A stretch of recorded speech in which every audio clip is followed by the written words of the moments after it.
Welcome to Embedded. I'm Elecia White alongside Christopher White. We get asked quite a bit about how to get into embedded systems and how to get a job in embedded systems. I'm pleased to have Dennis Jackson on the show to discuss it with us.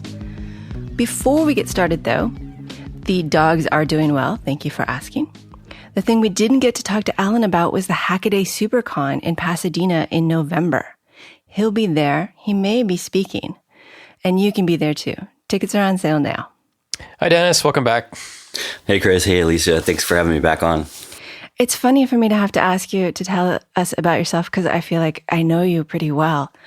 But that's kind of not fair to the people listening. So could you tell us about yourself? I can, and things have changed a little bit since last time I was on. But I'm currently the director of firmware at Element Science, a medical device company here in San Francisco. One of the few in San Francisco, which is pretty awesome. I've been, for those paying attention from the last episode, my math was a little off, but I've been doing this for 2 decades now, and it just keeps. I enjoy every aspect of it. But I've been working in medical devices with a little stint in drones for a few years, for all those 20 years.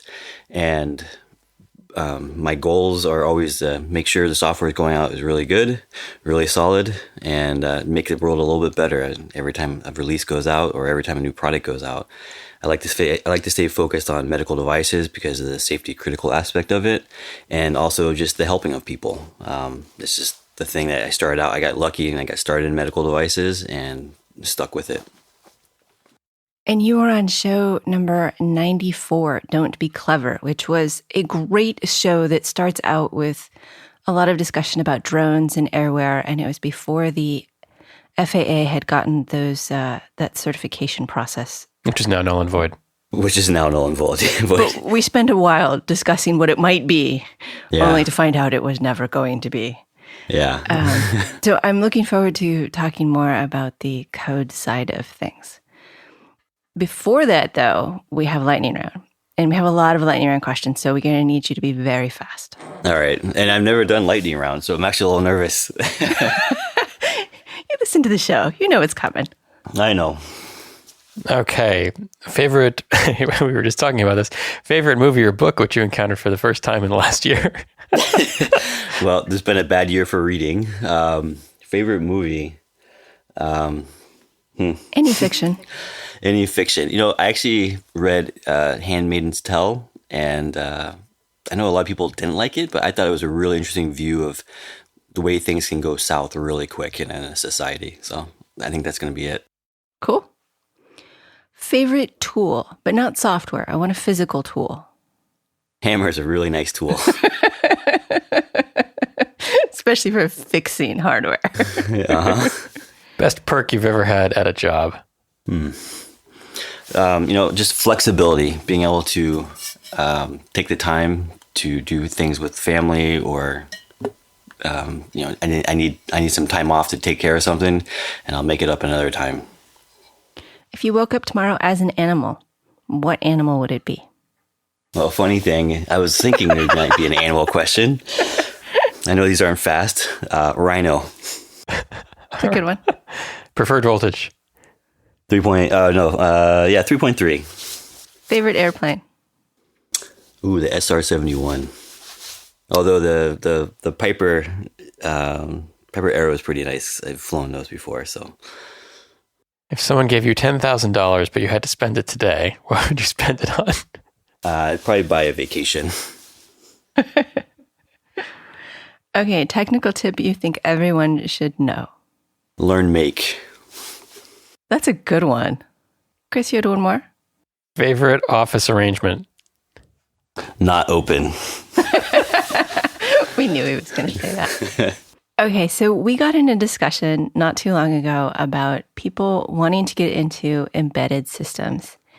And once they're kind of there, how do they get a job in embedded systems if all they have on their resume is computer science or software in their past? And I want to talk more about that with you because I know it's something that you come across pretty often. Yeah. Yeah, it happens quite a bit actually. Either current coworkers, former coworkers, people who've been trying to, submit resumes to where I'm working, or friends of friends who say, "Hey, I hear this is what you do, and how do I get into that?" So what do you suggest? What's the first pithy, easy thing they can try?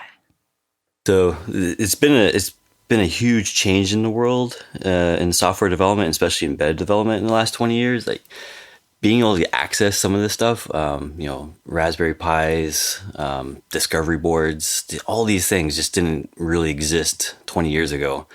You can get one of those today and start writing something. Try to make something that you want to see. Usually what I say is there something that in the real world that you want to see interacting with? Do you just want to turn lights on? Do you want to measure temperature in your house? Like, yeah, you can go out and buy a thermometer. You can go out and buy, a light. But this is something, if you want to try it and you want to write some code for it, this is something you can get you started with. Something very simple. We totally agree. Of course, if you want to get into embedded systems, the first step is to try it. And these systems are super cheap. I haven't used the Raspberry Pi, but I've used discovery boards, and you can find them for $20. I mean, that's it's an easy, cheap way to get started. The compilers are free, the tools are free. There's a lot of resources out there. I think the Pi Zero is $5. So yeah, cost is not really an issue anymore as long as you have a computer, which is probably the higher cost. Yeah. So the discovery boards, one of the hard things with them is that it's a big, opaque system. I mean, we talk about Arduino, and I love Arduino, but the discovery boards are a little closer to what you might use in a professional environment. And yet, people get pretty stuck on them. What do you suggest for compiler and just development environment? So for those ones, the vendors have tools that you can start with. So with the discovery boards, you can use ARM's Kyle compiler, and that comes. There's a free version of it. It's a decent compiler and decent IDE. It comes with sample code, so you can turn the lights on. They have accelerometers on there, so you can do some basic things with the accelerometer. They have buttons, so you can do basic interaction like that, and they have samples of all this. So you get that board, you download the compiler. And you can, at the beginning, just compile and run it. Make sure your computer's set up. Make sure your compiler's set up. The connection to the board. You have power to the board. They're usually powered over the USB. So once you have that on, you're going to be able to talk to it. And then once you do that, then you've got the start of it. And their sample code is good enough to give you an idea of what you should be doing now. You're not going to turn that into production code, but it's good enough to start out and start learning how to play with the board. I would add Mbed to that. Mbed is an online compiler. You don't have to install much, maybe some drivers. And many of the discovery boards are Mbed enabled. Yeah, I've heard about that. I haven't tried it. It's kind of nice because in an Arduino-like fashion, they have huge numbers of libraries and example code, so you don't have to write everything from scratch. It's also very C++ oriented. So it's not as much just straight C that you get in the tutorials from the discovery board. Yeah, and the embed boards are more capable than Arduino. They have networking, a lot of them on it, so you can do IoT things if you like.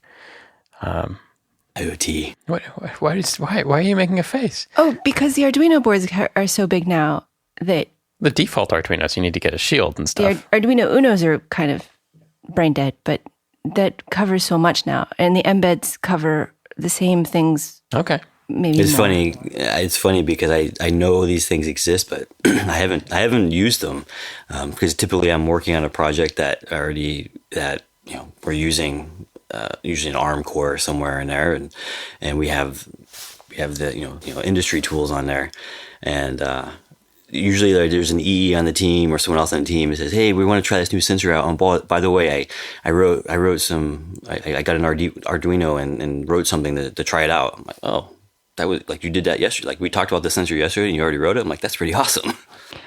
Arduino gives you a lot of speed that initial prototyping is really useful. But then we go to discovery and other things that make it faster and cheaper. Yeah. Faster to run, not faster to produce. Right. Okay. So our new college grad in CS has a day job doing software that he doesn't really like, and he wants to do embedded software. And he got a project, or she got a project, and has decided to blink some lights. Cool. I mean, that's a tutorial. There are lots of examples on how to do that out there. What next? I mean, they can't put that on their resume and say, hire me. Yeah. So this is an interesting story. Couple months ago, I was hiring from where I am now, and I had a resume come in, and the resume looked really good. Definitely junior level, but really good. And I talked to him on the phone, did a phone screen, and answered all my phone screen questions really well. I was like, this is a really good potential candidate, so let's bring him in. Brought him in, and as we started talking, I was the first interview of the day, had the whole schedule lined up, and we started talking, and just, I don't know, I don't remember, I unfortunately don't remember exactly what I asked, but I asked something, and the way he responded, I thought, that's not in line with everything else I heard. So I said, let's just write a little bit of stuff up on the board. And we started doing a little bit on the board, and within 30 seconds, I knew, okay, this guy has a potential, but he's not going to be the guy I'm going to hire. And I said, hey, hang on a second here.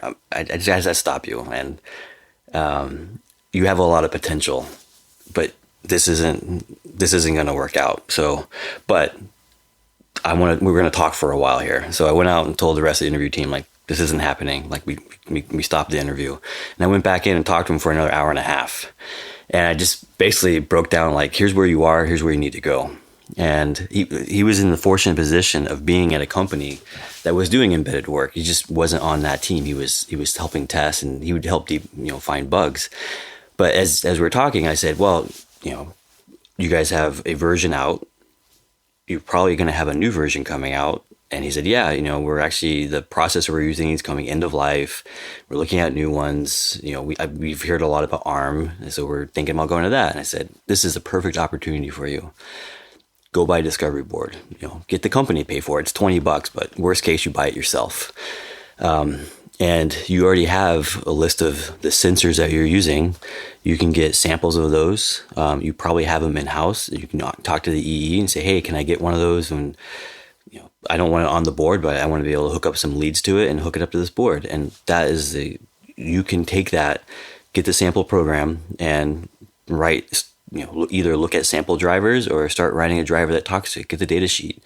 And you can use that as your starting point for developing yourself, because now you're looking at new hardware, you're doing the embedded work that you want to be doing, that you already have some experience in, just you don't have enough experience with the writing of the software part of it. And you can use that as your starting point. So to generalize that, it's another thing you can do is say, hey, is there a project at work that is using embedded software that you want to get into? Or if you're not at a company that has embedded software, but that's the role you want to switch into, is get some hardware, get a couple sensors. Like we said, like you get the Arduino, you get any other parts like that, and you can download drivers and make them work right away, and that's fantastic for rapid prototyping. But when you go to that STM part, which you will more likely be using on a production system, you're not necessarily going to have the driver for the current limiting chip or the current reading chip or the accelerometer or the temperature sensor or any other sensors on there.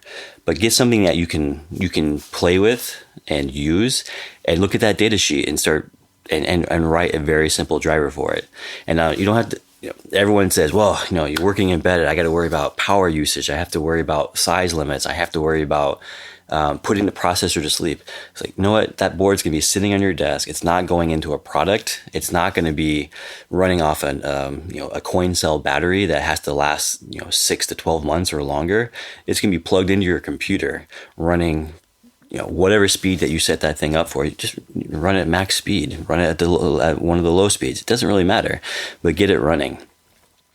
get that driver written and make sure you can read it. You have the data sheet there, and usually there's if it's I squared C, if it's SPI, even serial, there'll be usually an identification byte. You ask that if it's, especially in I squared C and SPI, you send a command and it sends back to you like, this is my ID. Get that command working first. Then you're talking to that piece of hardware.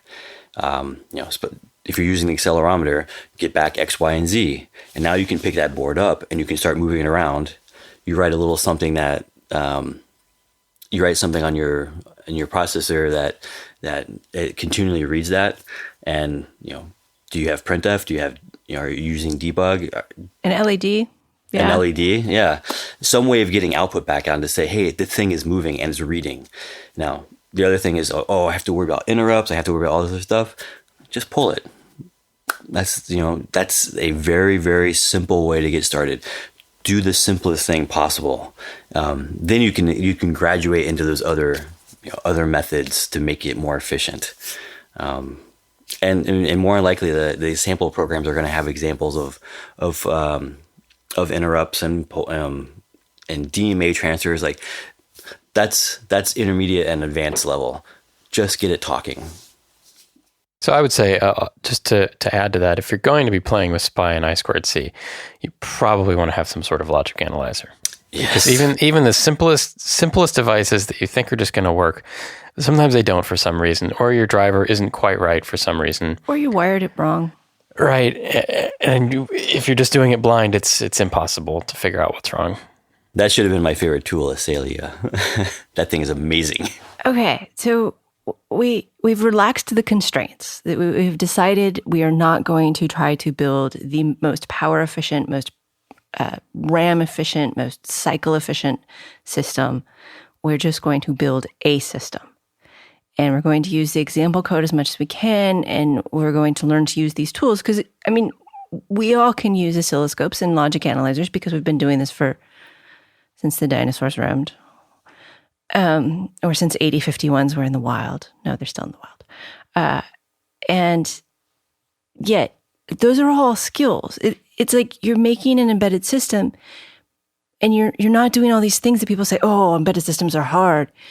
What you're doing is you're learning the whole thing. Cross-compiling is something that you don't know natively, and using a debugger on a system that you aren't running on it's different. So yes, I agree with your approach that you don't worry about everything at the start. You just try to make it work. And at that point, you will realize there are things around you that you're working on. Well, nobody learns to drive on a racetrack.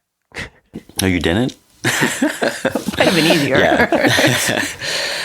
Yeah. No, and that's exactly the right thing is, you're going to read, especially if this is where you want to go, you're going to read about all these different methods to keep things tight and efficient. And that's not where you're going for when you're learning. You're going for, can I compile it? Can I load it on the board? Can I turn the lights on? You get those down, and then everything else, you'll start approaching all those other things like, I can time this and say, it takes a really long time to run this and it should be a lot faster. How do I make it faster? Then you start reading out, this is how I do interrupts.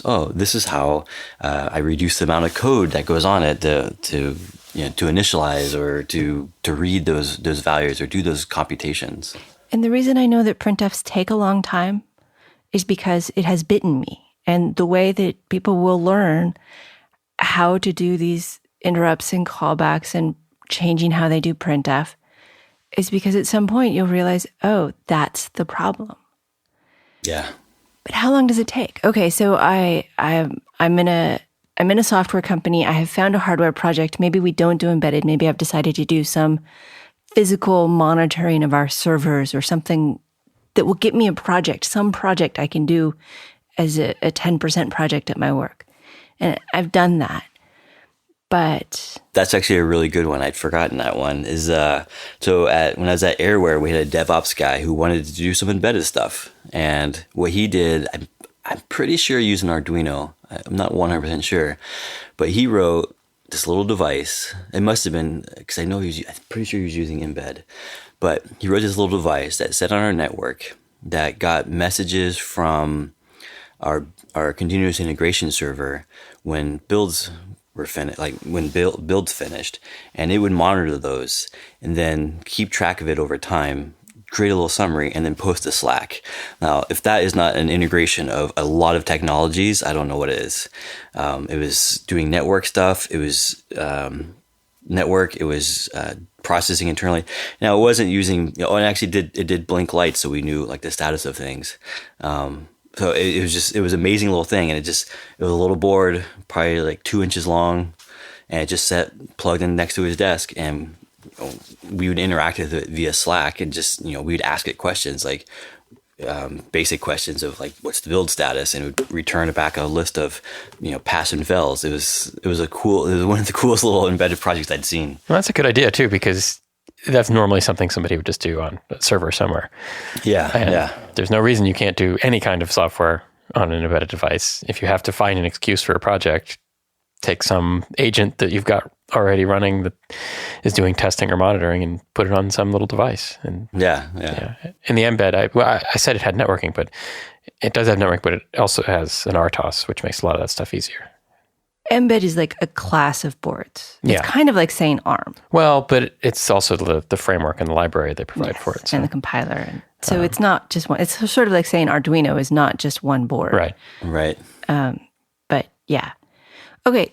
How long do you have to do these projects before you can get a job? Well, let me ask that a different way. It's sort of been rattling around my brain because I haven't done interviewing in recent years, at least of new people, like junior people. So I haven't encountered people coming in with, oh, well, I don't have embedded work experience, but here's some projects I've done. Have you seen that, Dennis? And what do you think about it, and how do you evaluate that? I guess that goes to her question of how long does it take, in a way, asking more, how much are you looking for in personal projects to decide, okay, this person can do something? I have, because especially at Airware, we were hiring interns. And now it's a little bit different than hiring a junior developer fresh out of school looking for a full-time job. It's just a little bit different. But the thing that surprised me was how much people had on their, like how many projects people had on their resume. And I was just thinking, like, back when I was in college, I wasn't going for embedded software. I was actually a physics major, and just happened into this industry.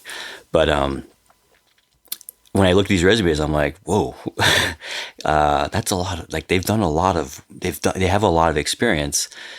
I mean, classroom experience, but like they have running projects. So that's pretty awesome.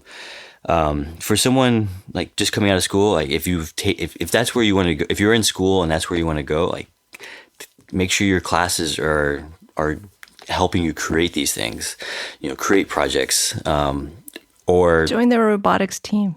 Yeah, or do projects, do things outside of class that require some kind of embedded work, or do personal projects. Like we started the whole conversation with.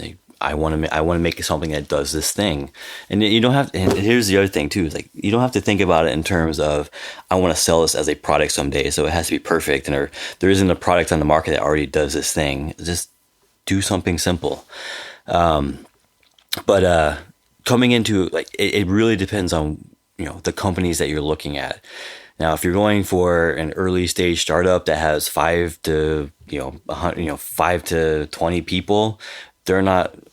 I'm sorry, but they're not looking for someone who's looking to gain all that experience on the job, because they want someone who can help turn things around quickly. If they're in that stage and they're looking for interns, like, that could be a thing.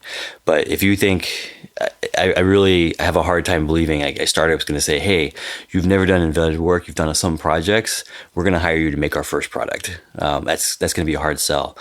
The bigger companies, like, those are going to be easier to get into and are a good way to get a lot of experience quickly. My first job, I had never done embedded development. It was about 130 people at the company, but I had done a lot of software, and I got lucky that there's a lot of luck in interviewing, but I got lucky that, the folks hiring, saw a lot of potential. And I remember that first week on the job, and they're like, okay, we're working on this pump, fluid pump, and here's your compiler. Here's how you talk to it. And I remember the first time I typed something in, and I heard things clicking and moving. I'm like, okay, this is what I'm doing the rest of my life. Actually, I want to stop you there for a second. Sorry, if you can hold that train of thought. Chris, how did you get from, you had a math degree, but you went into software. You went into Cisco and routers. But for a long time, you didn't consider that embedded. Because I didn't know the word. I don't think anybody was using that word really. Yeah, we were using firmware back then. Ever. Cisco, by most people's definition, would be embedded. I was cross-compiling. I was downloading images to a device. It was not a computer. We were on some weird, MIPS processor and with some purpose, home-built operating system so it was embedded. And I actually, thinking back, learned some of the things we're talking about, remote debugging and cross-compiling, and I got exposed to those through Cisco, and it didn't even seem weird to me because that was just, I thought this is the way people do things. I'd done software development, of course, on normal computers before, but it didn't seem that different. The first time I encountered moving things, like real embedded, where, you're doing SPI and I2C and things like that, was 2 jobs later.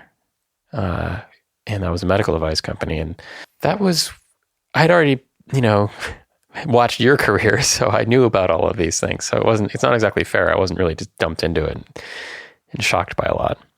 For me, I went to HP and did servers. They made big servers and wanted monitoring. And I kept getting lower and lower in the hardware. I wrote drivers for all the different operating systems, OS2, Windows NT. OS2, that's awesome. Novell Net. You wrote an OS2 driver? I did. I've written several. That should be your entire resume. I would hire you right on that. And so I kept writing drivers and getting lower and lower, and then blinking lights on the hardware.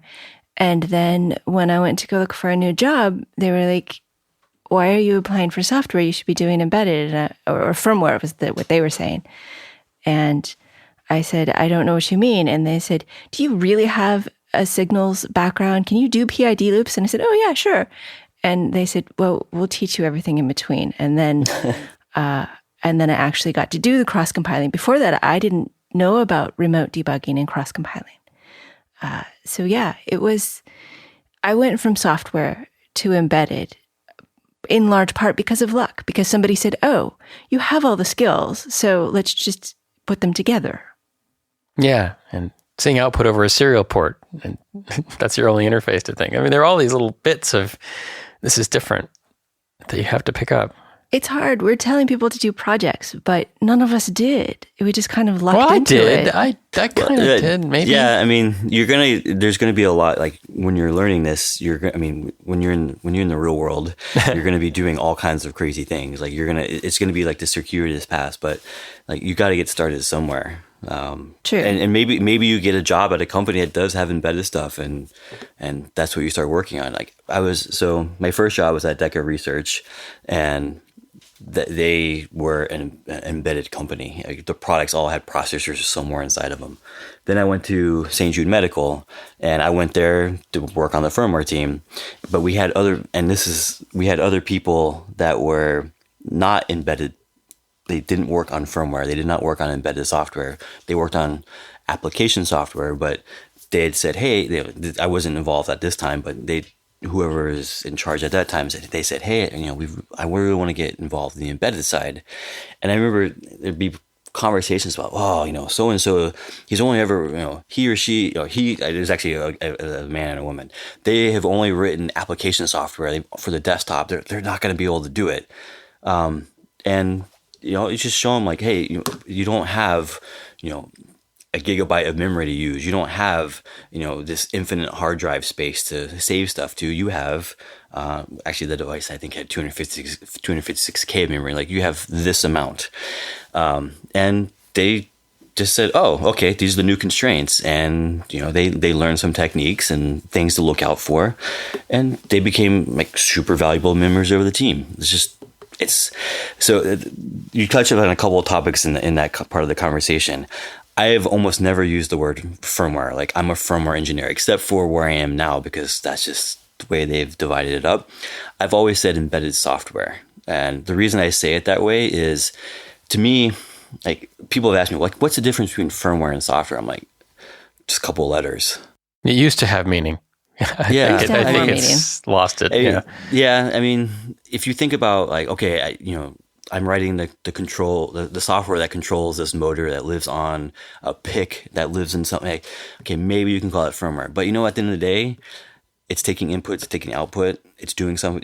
It's taking input, it's doing something, and outputting something. You know what software does? It takes inputs. It does something with them and does outputs. It's all software. So to me, there's no I don't distinguish between them. The distinguishing thing is the constraints. Do you have lots of memory? Do you have little memory? Do you have power requirements? Do you not have power requirements? But it's still software at the end of the day. I personally just don't like distinguishing between them, because I think it does a disservice, because now it's like, oh, I write firmware. I don't have to follow those rules for software development. I'm like, what? You have to follow those rules. You know why? Because your software, your firmware is running on something that has to work. So, I mean, rules are, good naming, good code, unit testing, documentation. Like, what does this thing do? Why does it do it the way it does? Now, you don't have to write pages and pages of documentation to say, this motor controller takes an input and, computes, this commutation and then outputs, a PWM signal to something. I don't need pages. One page is fine, but you have to write down what it does. So when you leave that job, when you get sick and you're out and someone else has to do something with it, or when you go on to another project and someone else takes over, or you come back 6 or 12 months later to fix something, like, you understand what the heck is going on there. So that to me is why I don't distinguish between them, because at the end of the day, you still have to write. You're a software person, even if you're flipping bits on something at the lowest level. You're still writing software. I do think you're getting at something there that I haven't really realized, is that naming of roles has some power, because people do say, oh, I'm an embedded software engineer, or I'm a firmware engineer, and they have some understanding of what that means, and that might be colored by their, a decade of career, and it might not apply really anymore, because, if you're releasing a quarterly update that firmware updates your device, it's hard to call that firmware anymore. Yeah. Right? And it's hard to say this isn't an application even. And the techniques that you go through to secure something that can be updated frequently are far different than if you're burning a ROM, right, that you're never going to touch again. Yeah. And I think people need to realize that we're all kind of moving to a space where we're converging with normal software development, and all those techniques that came from even web development now apply to us, except Agile. Except Agile, I concur. It used to be more Wild West. It used to be more just make it work. Once it works as well as it's ever going to work, we burn 1 million ROMs and are done. And we drop the code and we go on. Because whatever we're going to build next is going to be on a different processor. It's going to be totally different. There's no reuse or continuity. Testing is external to the code. And that's not true anymore. We write software. We write software primarily for humans. And the fact that the processor does what we want is sort of a byproduct. We should be more aware that the humans are the people we're writing for. Yeah. Yeah. And I think a lot of this went out the window as soon as the first radio module was put on a device. The firmware update. I mean, it means that our firmware, it means that our software lives. It means it can be worse than we want it to be the first time we ship it. But it also means it's much more insecure. So that those are two strikes. Depends on what you're working on. Depends on what you're right. So you touched on another thing there is like early. It was a lot of times just get it working, and that's still the norm. Is like, okay, we have all these pieces. We need to make them work. So let's pull something together quickly and make sure everything works together. Now, the scariest thing is having a working demo, because once you have a working demo, everyone's like, "Oh, let's ship it. We're gonna ship this in like 2 weeks. We just got to put the packaging around it." And I'm like, "Oh no, we just got it working. We just got to take this down to South America." And never mind. Yeah. Yeah. We got it working once. Yeah, we have it working once. That's the big risk.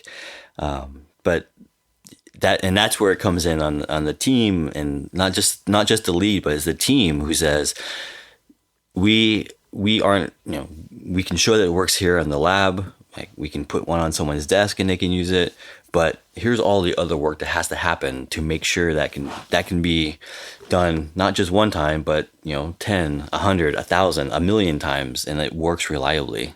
Like secure firmware update. Yeah. Okay, back to the question of how long do I have to do projects before I start actually getting a job? Which is not a real question, because how long doesn't make any sense. It's actually 4 weeks and 3 days. But, I see. I didn't know. No, I mean, it depends on the type of company you're targeting, and you can get your foot in the door. So for me, especially when I was talking to interns, or if I'm looking for a junior developer, I want to see, like, have you done something? They haven't shipped anything, but have they done something and been able to demonstrate it to someone else and it works? If you have something you can bring to an interview, that's really cool. That is such a great way to control an interview, because now you are going to be talking about something really to control well. it from the interviewee perspective. Oh, yes. Yeah. If you're holding this thing, of course they're going to ask you about it. And now, instead of asking you about their product, which you don't know anything about, they're asking you about your thing, which you can talk endlessly about. Yes. But you're right, is a pretty open-ended answer. But so when I'm looking at these developers, I'm looking at so I always open my interviews, like, we're gonna write some code on the wall at some point, and I'm not looking to see if you can put semicolons in the right place or your parentheses are balanced and all that. Like, I'm not, like, the compiler will tell you if you've done that. Like, if you do that, I'm like, hey, I'm noticing that, but I'm not gonna throw, this person's not gonna work out because they didn't put the semicolons in the right place. Like, that's just stupid. But I'm looking, like, how do you think about the problem? Like, if I asked you to write a UART driver to talk to another device, like, how would you approach that? Like, what are the things that UART have to do? And this is actually a really good question, a really good thing to think about if you want to get into bed. Like, how do I talk to a couple of different devices? What do I have to do in order to talk to UART? Well, I have to be able to open it. I have to be able to close it. I have to be able to set baud rates and bit rates, parity. If I'm talking I2C, like, okay, how do I address those? Is there, just address, is there command response? If it's SPI, how do I address different things? How do I write to SPI? How do I read from SPI? Like, there's addresses that you use that all SPI devices use. Now, you don't have to know those, like, oh, it's this address and this is exactly how I do it. But you have to, having that, like, we can have a conversation. But I'm also looking at, like, just general software development. That's why I'm not thinking, oh, you're an embedded person, you don't have to follow the rules of, asking questions, asking about a spec. Like, what does it have to, like, what kind of data rates do I need to be able to handle? How often is this going to be called? Do I have to put it in a route? Do I just put it in do I just pull it whenever I need that information? Like, those are the kind of questions I'm going to ask. And just, if anyone ever comes to interview with me, I'm gonna leave holes in the questions. It's gonna be vague. I want you to ask those questions. That is an interview thing that I don't think I understood right away. That the question may actually be impossible as stated. And what they are trying to find is, can you ask the questions? Or are you just going to bash yourself against those rocks until you realize you can't, and then you're going to leave angry? Because our jobs are about asking the questions. You're describing my last 4 weeks. It's just addition and subtraction, man. No, there's other stuff. Layers. Okay, so you said I squared C and SPI and UART, and do they need to know all of these terms? And if so, if they've only done a couple of projects, how do they know these things? They're not easy. I don't think you have to know them. You don't have to know them inside and out. So that was another thing when you guys we were talking about first jobs. I was thinking back over my career when you guys had the past people on the episode. Unfortunately, I missed it. But I was thinking about, when is the first time I really truly wrote a low level driver?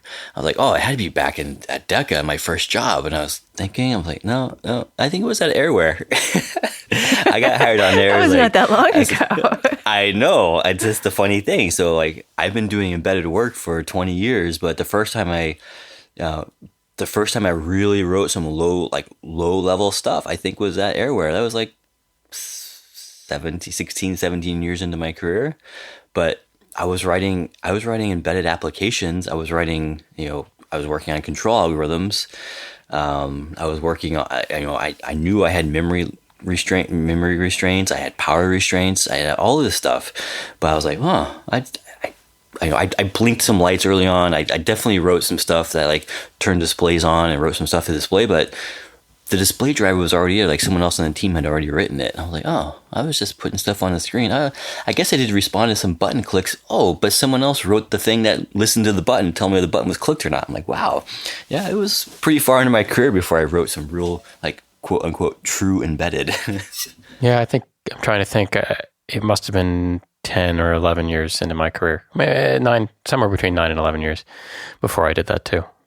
And it was much earlier for me. Yeah, but that was because I actually went to embedded. Yeah. So I guess this is throwing a little kink in all the stuff we've been talking about. We're all liars. All this stuff. Yeah, we're all liars. It definitely gives you a leg up, especially for me, if I'm hiring someone to do embedded, I want some exposure to that. But really, if you can understand and write software, and a whiteboard question is a very limited scope. It's very time constrained. It's what we do in the industry. It's not maybe the best thing to do. But take home coding tests, I've done those once and I actually hated it. I think that was really annoying. But it's a way to show some knowledge. And really, my interviews are a lot more conversational. I'm not going to throw you up on the wall and say, okay, write this thing. I definitely have done that, and I know I did that a few times at Airware, but I like to have a conversation about how do you approach this? How do you do that? One of my questions is always, unfortunately, the answer almost is always the same thing. Is do you do unit testing? And it's almost always no. Get some experience with that. There's a lot of great frameworks out there. You don't even have to do unit testing of embedded code. Just get some experience with it. If you walk into an interview with me and you say, yeah, I do unit testing and this is my framework, I'm like, you already went up 10 notches on my scale. Because that means you're concerned about the quality of the code, not just does it work. Does it work when I write it I write it and throw it on the processor? You're concerned about writing code that can be tested and that is going to be solid. That I know is we're going to write that and we're probably not going to touch it ever again. And I don't ask in interviews about I2C or SPI or UART. I hope that they have used them, but I don't care if they've written a driver for them. Yeah. I want to know more that you can understand how a system isn't all spaghetti, that you can make boxes. I'm really impressed by people who can make block diagrams of their system because they understand that these are separate pieces of code that potentially have reuse, that can be tested on their own. I care a lot about testing. I don't always, unit test is a word pair that is particular meaning, I'm okay with understanding more about how do you test it, how do you make it testable without saying unit testing. But yeah, we want you to know what all of these little protocols are, but you don't have to have implemented every single one of them. If you've implemented one and can talk about the difference and talk about how logic analyzers work and why it was important to know that in order to debug a SPI driver, that is awesome. Yeah. More, I want you to be able to say, oh, I had an accelerometer, I had an LED, I used a little bit of code to make it so that the LED color changed based on the accelerometer, and this is why I did it. And this is how I kept them separate. And this is how I changed the accelerometer to something else. I mean, it's the separation and the testing that are a bigger deal. So, tying that all back together is when we talked before, and when I tell people like things they can read to become better developers, I don't send them. I do have some embedded software articles, like read these, but one of my favorite ones is Joel Spolsky's lists, and they have nothing to do with embedded software. They are software in general. Like if you're writing web servers, web applications, embedded applications, things that sit on desktops, like these are articles. You read those and apply what you can. Almost all of it applies. You know why? Because firmware is software. Well, that leads me to a question of what are we assuming the minimum experience of the person is who is trying to get into embedded? What background are we saying is, okay, you need this background before you even attempt to play with embedded and attempt to get an embedded job? Because there's plenty of people, I think, who listen to our show who maybe don't have a software engineering background, who play around with Arduino and are learning this other stuff. Most people I've worked with have not have computer science or software engineering backgrounds. They've been mathematicians, they've been physicists, they've been electrical engineers. They took some software classes in school. They've done those, and they've had basically had a knack for it. And like, oh, I like writing software, and that's how I ended up in it. When I was in college, people were like, oh, you must be a computer science person. I'm like, no, I'm physics, but I'm always in the lab writing software because that's kind of what I like to do. But I'm writing software for physics stuff, so it's just the way it worked out. I mean, if you want, so software is a craft. It's not just like you are going to. If you like doing it and you want to do it, you need to do it. You can't just wake up one day and say, I'm going to be a software engineer. I want to be a software person, and just say, okay, now I'm going to go get that job. Like, you have to be practicing it. You have to do it at home, or in your current job. You have to get that experience of working with a computer. Anyone who doesn't write software thinks, oh, I want the computer to do this one little thing. It should be really simple for you, right? And the fact that you're laughing is because that's never the case. Never the case. There's always a million little details that you have to get just right. I mean, the compiler is brutal. If you don't tell it exactly what you want to do, it won't do it. So, having that experience. So, and shifting between the detail-oriented, where do I put my semicolon, and how do I talk to a register on a peripheral, to the high level of how do I keep my code separated and clean and testable and architected well. And there's this, you have to slide back and forth in mental shifts that orders of magnitude difference. Yeah. Yeah. You mentioned resources, and I agree. Joel on software.com, he's got reading lists on that front page that are just fantastic. It's funny when I go back and read them, how many things I must have read 15 years ago and internalized so much that now it feels like he's plagiarizing from my head. So I agree with that. You have other books you suggest. Other articles, other books. Well, everyone knows I'm a big fan of unit testing and test-driven development. There's James Grenning's book that's geared towards embedded C, but there's a lot of other TDD books out there. Now, I always get asked this, like, "Oh, you're a real advocate for TDD. You must do that every time." I'm like, actually, I don't. And I mix it. It's kind of like the whole Agile thing. Like, I'm not a fan of all the stuff with Agile, but I like some of the stuff from it. So I've taken the stuff I think is appropriate. Some other ones, actually, is your book, Making Embedded Systems. When someone asked me, I'm like, you don't have to read this thing cover to cover, but read through it, because these are the kind of things you need to know about, because you have everything in there from, the high level, like the block diagrams, like how's the system going to go together, to low level debugging. So it's a good place to start. So other articles are things like if you're using C, this article is probably, it's got to be like 25, 30 years old now. Rules for defensive C programming. And it's really, I think there's like 15 tips in there, 10, 15 tips.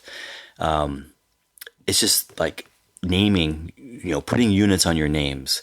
Don't use pound defines, because that can lead to other problems. And I found out from a guy I used to work with at DECA 20 years ago.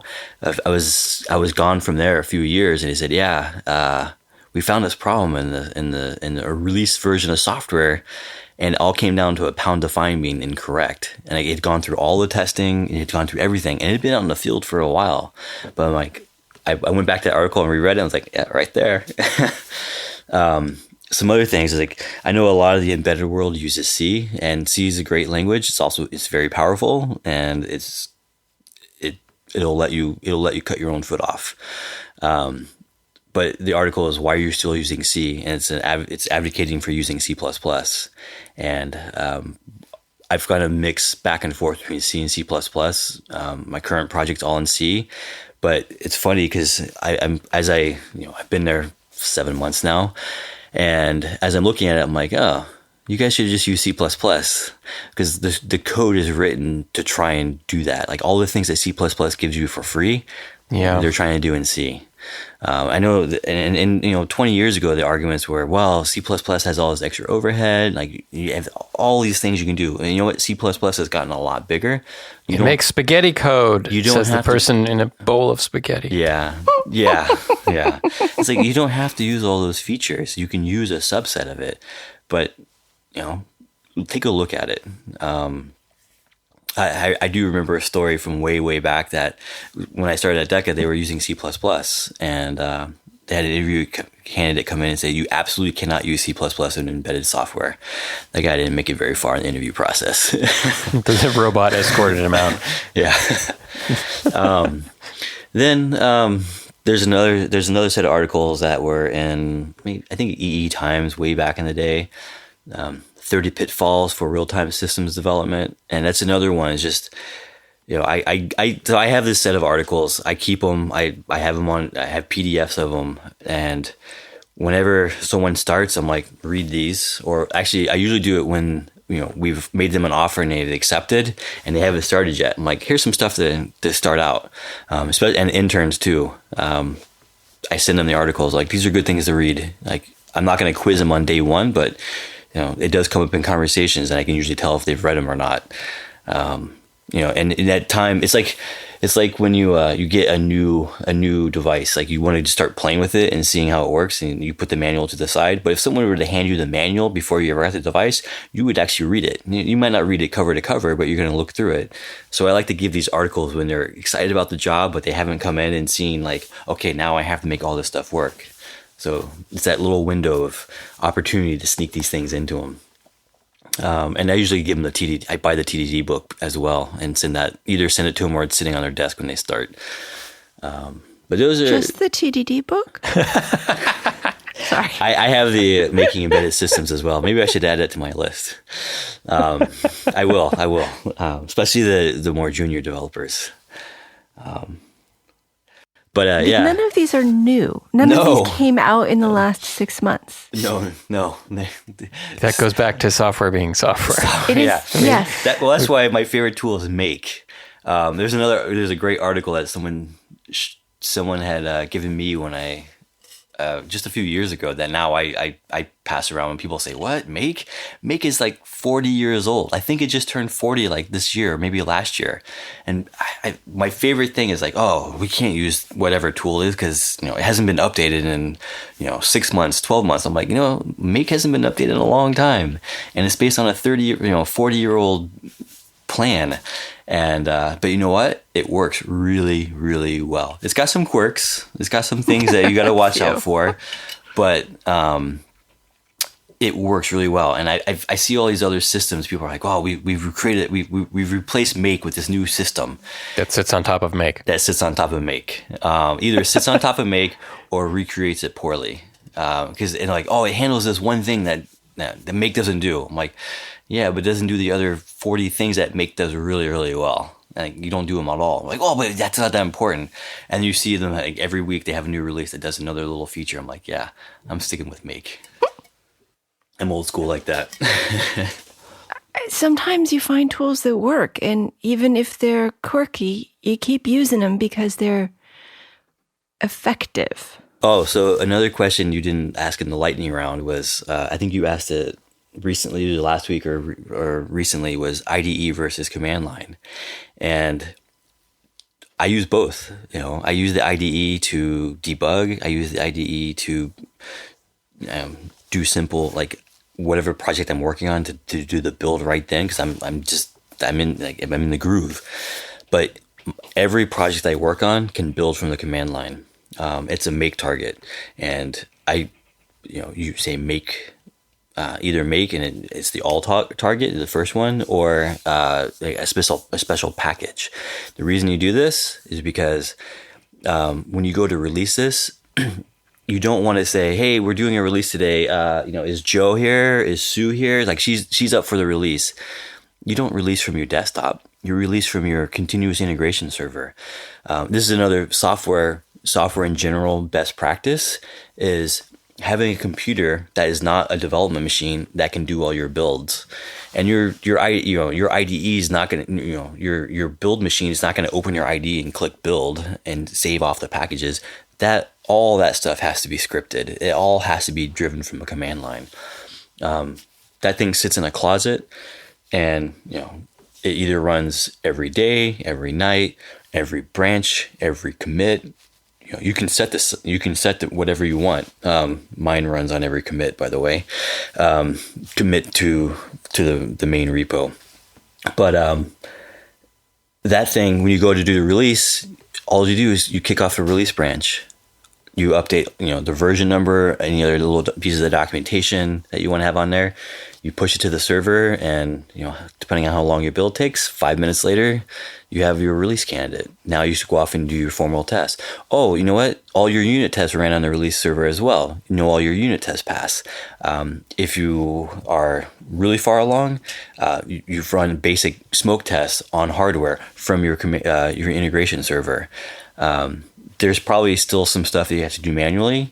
Someone on your team, someone in QA, they pull that release binary, they run the tests, and they give the thumbs up, thumbs down. You merge the release back in, you tag it. Hey, look at your release is done. But you know where that started from?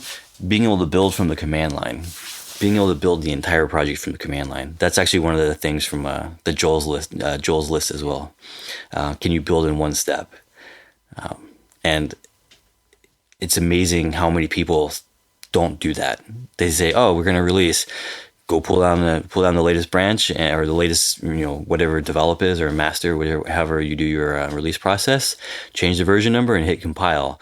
Okay, here's the things, and I'm going to copy them to the network drive." I'm like, okay. Did you know your tools updated? You updated your tools, and now you're on a different tool set. Now you just broke something for everyone else. Oh, you didn't have whatever, the special version of some key or whatever you had to have in place, and you didn't do that. Now that version is completely different than all the ones we built before. Like, there's so many things that will go wrong if you're doing it from your desktop. But if you have your integration server doing it, it's going to be the same every single time. It's just that's what you should be that's what you should be aiming on. Now, that has nothing to do with getting into embedded software, but that's further down the line. But just do that, and you'll be happy. Being able to say that you understand those things is useful. Yeah. Well, and as a software engineer, you may have an advantage with that. You may be able to say, I know how to do these things. I may not know how to write an I2C driver, but I can make a test system that will actually work so that you're no longer dependent on one computer that may go up in flames at any time. Yeah, yeah. And that's, if you come in to me and say, hey, I want to be embedded, I have a little bit of experience, but I also I've seen all this other stuff. I'm like, oh, you've used those. Okay, let's start talking. Yeah, your software knowledge is not wasted. Yes. How do you balance being confident in both the theory, like all of the Spolsky stuff and all of the TDD stuff, and the tactical information like processors and specific peripherals? It seems like it's so much knowledge to get all at once. What do you look for them? Yeah, that's a great question. I'm always thinking of myself like, okay, I know this and I know that, and I don't know anything. Yeah, I feel that way a lot. I think the key is to realize you're part of a team. And like, this is my little kumbaya moment, but you're part of a team. You don't have to know everything, especially as I've been on the management side of things. Like my current job, I have the compiler, I have hardware, I can do some of it, but unfortunately I don't touch the hardware all that often as much anymore. I'm doing a lot of other things, and especially setting up build stuff for making the team work more efficient. But I rely on the fact that I have this team, and this person knows a lot more about the language, like the intricacies of the language, and this person knows a lot more about processors. This person knows about sensors. It's not just on the firmware embedded team; it's also the EEs. If you have the current product, like that's what you have, you're gonna make it. You got to make it work. But when you start talking about that next generation one, like you don't have to know everything. Everyone's gonna bring something to the table. I keep working on teams where I'm the only person. That's the flip side. Then you do have to know everything. Then you do have to know everything. Or people who know other things, and you reach out to them. Like, I've been in the industry long enough that I have friends on both coasts. I have people I've worked with. I have medical, non-medical, and I actually when I started at Airware, I was like, hey, I need some of these. I was looking at static analysis tools, and embedded software, like that's not the first thing on your list is I need to know about embedded and static analysis tools. But I reached out to old coworkers and colleagues and friends and said, what are you guys using? And just took a sample, and I poked around on the web and seen what people are using. But being able to talk to people is huge. And it wasn't like, hour-long conversations, throw an email or phone call, say, hey, you got 5 minutes. You're going to build those resources up over your career, like make use of them. And how do you convince management? I am management. I know. No, but there's always you haven't always been. There's always a layer above you. There is a layer above you. That's the hard one. That people talk about writing software is really hard. Like convincing people is even harder.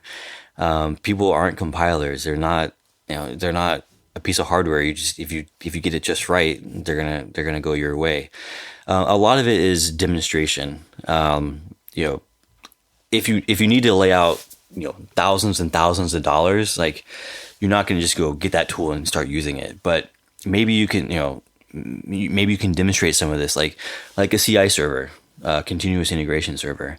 If you don't currently have that, if you go to someone and say, hey, I need a server, I need a computer, it needs to live on the network, it has to have these kind of resources, and I need to have this software, like that's going to be a hard sell, depending on the size, depending on the company you're at.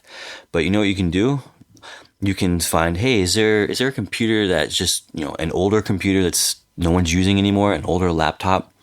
Can I have it? Can I use it for a few weeks? Is there a lab machine that I can use that is just sitting there gathering cobwebs? You don't need the most powerful, latest machine.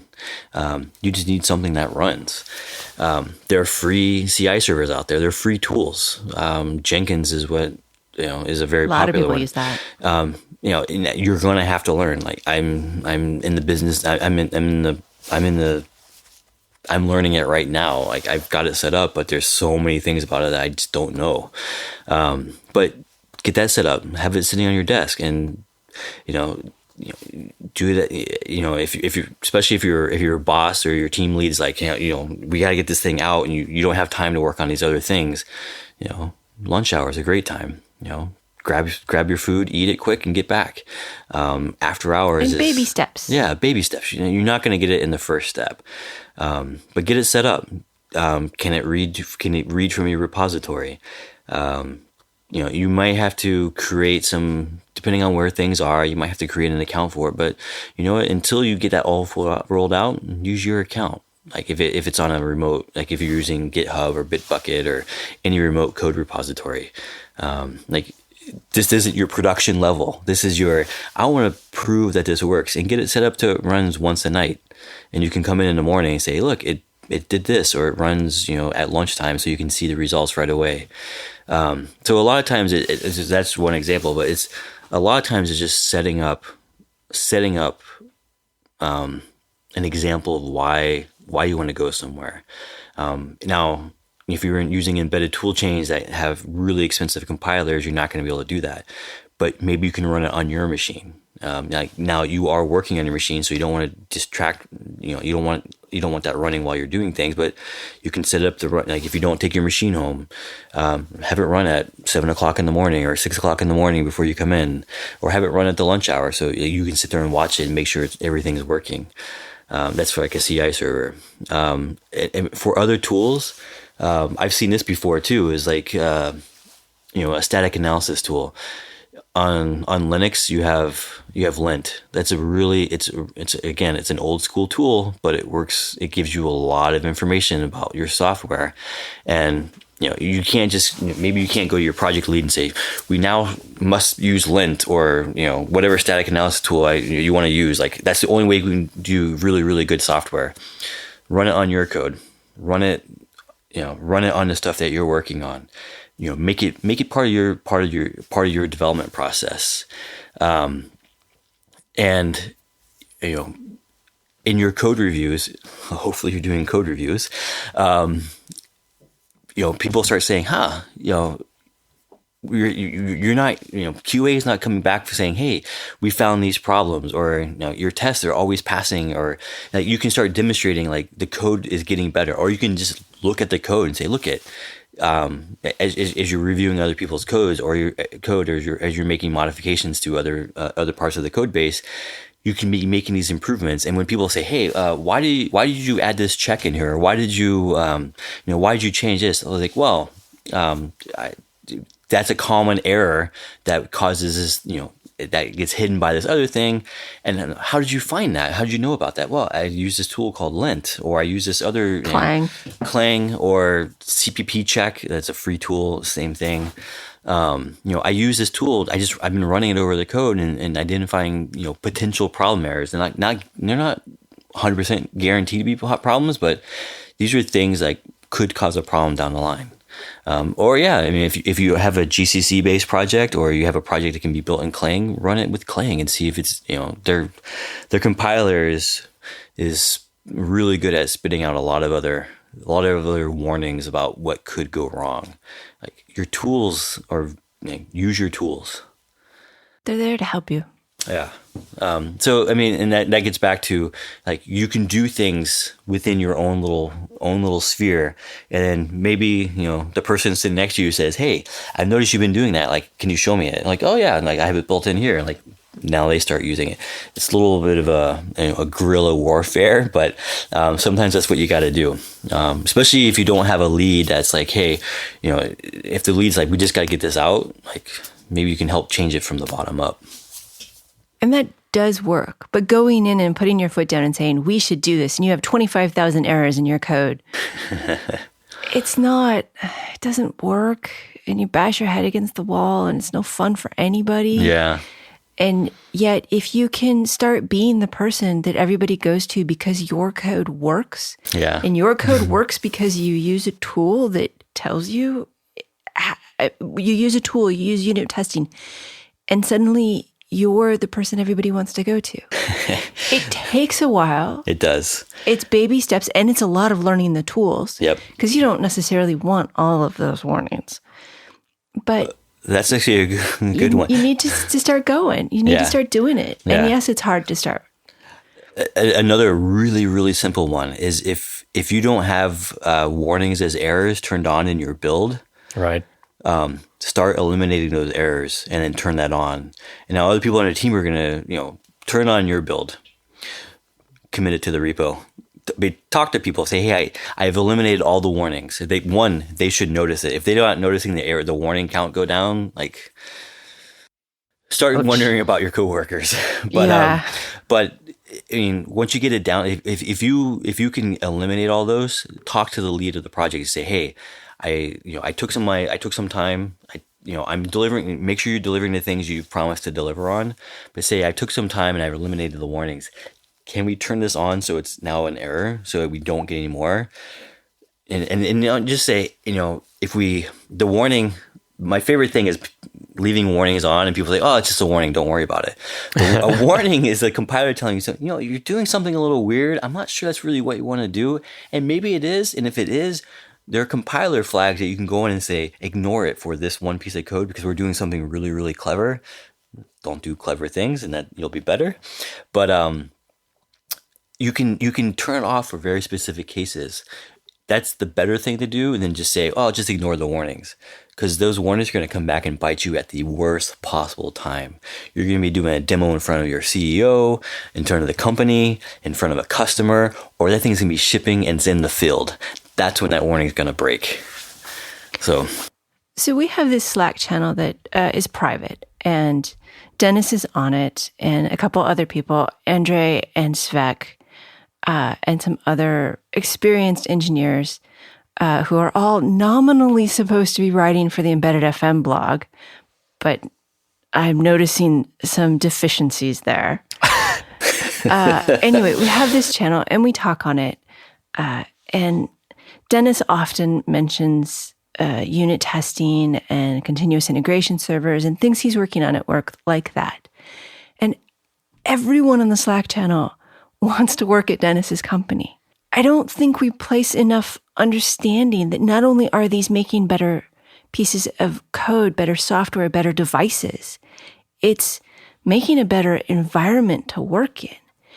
And I wish that the management and leads who don't support test-driven development, unit testing, better lint checkers, all of these things, I wish they understood that, yes, it's a little hard to get started, but once you're there, it's so much better.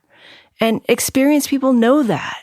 That's actually really interesting because folks on my team here, when I came in, they were doing, pull out it, here's the branch, hit build in the compiler, here's the release. There were a lot of things that were not in place. And you talk about how do you bring this into a place. When I started at Airware, I'm like, I came on really hot, and I definitely tweaked some noses when I did it. And so I scaled back and then just started building things within the stuff I was working. I did the whole process that we said before. I just kind of built it out from there. They already were doing unit testing, so that was great. But I just kind of introduced more things to it, and they had CI servers set up. So I learned a lot of amazing techniques from the folks at Airware. But eventually, all of a sudden, I was like, okay, now I had the team. I had more of the team. Now I'm in charge of all the embedded development. And so when I came to this company, I came in at that lead position, but I also knew there was an established team there, and you just can't come in and say, you guys are doing this all wrong. And they weren't doing it all wrong. They had functional code. They had things working. So, the greatest thing at the end is does the device work? If it works, then you did something right. The technique to get there may have been, questionable at some points, but like they had a functional device. Now taking that to production, like there's things you can do to improve, but especially in that first week or two, first couple of weeks, just looking at how people were developing, I'm like, okay, this could be better, and here's what we're gonna start. We're gonna start adding on how we do things. And getting that CI server in place, so it was always building. There were no more broken, develop. There was no more broken trunk. We were using SVN originally when I first got there. We switched to Git, but we started. People started noticing, like, oh, I don't have to worry about such and such thing happening because it tells me there's issues coming up. We just, unfortunately, it took a lot longer to get in, and that was my fault. But we got unit testing going, and across the team, every single person has said, wow, I just found a problem that I would not have found or would have been impossible to find on the hardware. But I wrote a unit test and it failed, and I was not expecting that. And now I put the fix in, and now it's better. We have this code that has like low-level driver stuff and application stuff kind of mixed together, and they're like, it's going to be impossible to unit test. So I need to refactor it and pull out a driver-level piece of it and an application piece of it. And I'm like, all right, good, go for it. And they come back and say, okay, we've separated out, and you go look at the code, and it's like so much more readable. And the whole team was like, this is really good. This is really, like, everything is from my above me. People are like still like, okay, where's software needs to go faster and faster. But I look at what we're doing, and we're working so much faster than we were before. Like when I started in the first couple of months, we had someone recently start on the team, and they're like, wow, you guys work really fast here. I'm like, we're still jogging. We haven't started running yet. We still have a ways to go, but we're getting there. So these tools and techniques and like just looking at how things work and making them work better helps everyone. My favorite, actually, had this conversation just yesterday. For some reason, our build is recompiling everything every single time instead of doing partial builds. And I didn't notice it because I hadn't been using it. And so I said, yeah, it's been doing this for a little while now. I'm like, okay, when things like this happen, we have to fix them right away. Because if you compile, if it takes 3 minutes to compile like the entire project, and you do that 10 times a day, that's half an hour of your day just sitting there looking at the compiler. But if it's doing partials and it takes 3 seconds, that's 30 seconds of your day. Which would you rather use? 30 seconds to just what? Would you rather be spending that other 29 and a half minutes like thinking about the code, working on stuff, or would you rather spend that time watching the compiler go compiling file? So all those little things, they add up really quick over the course of a day, over the course of a week, over the course of a project. I feel like it's redundant now to ask you for a thought to leave us with. Know your tools. I think that's where we are in the show. Okay, so yeah. Know your tools, or do you actually want? No, I mean, I think that's it. Is like really understand your tools, and it goes back to what I said earlier. Like software is a craft. You're not going to go to a woodworker who's going to have, a dull axe, a dull knife. They're going to keep them sharp because that's their trade. It's the same with software. Like your tools are your trade. If you don't you don't have to know every single option that they can do, every single thing they can do, but the ones that you need to use, make sure you understand how they work and use them. And if things start looking like, pay attention how long things take. If things start taking later, what changed? Start taking longer, what changed? But just really know your tools, understand them, and keep them sharp. Thank you. That is good advice, and I think you've had lots of good advice through this show. So thank you very much for being with us, Dennis. Oh, it's always a great fun talking to you guys. Our guest has been Dennis Jackson, Director of Firmware Engineering at Element Science. Dennis sounds familiar because he was on episode 94, Don't Be Clever, when he was at Airware making a drone operating system. I would like to say thank you to Christopher for producing and for co-hosting. And of course, thank you for listening. Special thanks to Patreon supporters who let me send Dennis a microphone. I am looking for a new gig, ideally something mathy or robotics-ish. If you know someone needing a strange set of embedded systems architecture, prototyping, code implementation, and personal communication skills, please keep me in mind. I should get a job at some point. And a quote to leave you with, this time from Voltaire.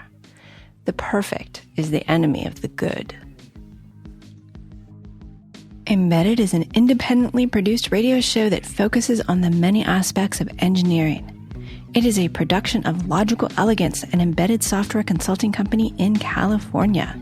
If there are advertisements in the show, we did not put them there and do not receive money from them. At this time, our sponsors are Logical Elegance and listeners like you.